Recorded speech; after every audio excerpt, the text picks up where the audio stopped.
the daughter of Marion Smith's housekeeper and chauffeur, who had lived with Marion Smith until the early 1940s. When I finally tracked down Marion Tryon Waidika, by then nearing age 90, she greatly enriched my understanding of the woman for whom she'd been named. In my research, Marion Smith came across as dignified, admirable, and stoic. But the younger Marion's stories about her Nana brought her alive as a woman deeply involved in building her community and profoundly aggrieved by Boston's plans to destroy the Swift River Valley in order to build a reservoir. Marion and her household members, including the young Marion Tryon, were among the very last to leave Enfield in the summer of 1938. Perhaps inevitably, my research gradually expanded into a larger quest to learn all I could about the people of the lost towns of the Swift River Valley, what their lives had been like, and how and why the state forced them to leave. The final result is this book. The tale that unfolds in parts 1 and 3 focuses primarily on Enfield and its environs, in particular on 3 of its most prominent residents: Marion Andrews Smith, Willard Doc Segur, and Edwin Henry Howe. Part 2 presents the other side of the story: Boston's centuries-long struggle to provide enough fresh water for an ever-growing populace and economy, and why, to the powers that be, the building of the Quabbin appeared to be the ideal solution. Those of us who are fortunate enough to call the Quabbin region home are well aware of the sacrifices made by former Swift River Valley residents.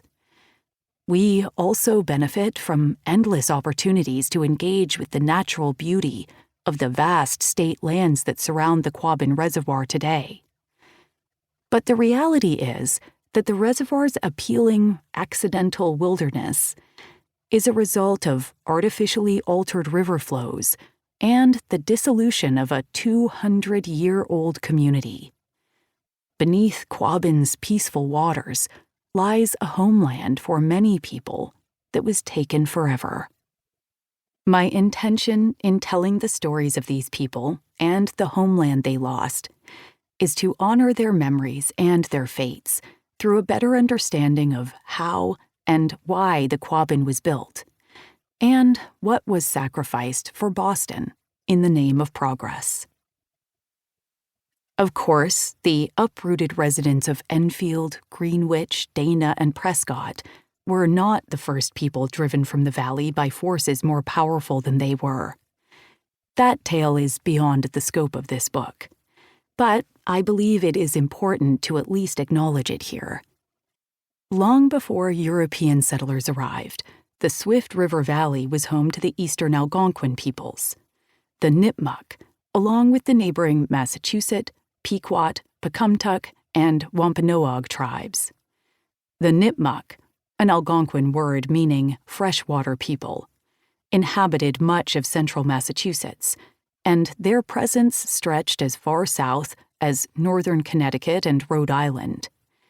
They called the Swift River Valley Quabbin, meaning the place of many waters. This name is also attributed to a Nipmuc sachem, or chief, whose tribe had a settlement where 2 branches of the Swift River met, the same location that much later became the site of Enfield. The Nipmuc's main livelihood consisted of hunting, gathering, and fishing. Their social unit was the village, which was mobile and followed food supplies. Their economy was a seasonal one that made use of central Massachusetts' many freshwater lakes and rivers.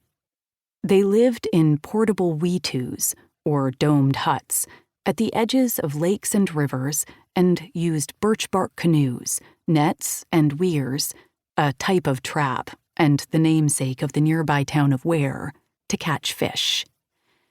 Dwelling inland, the Nipmuc were not the first native New Englanders to encounter Europeans.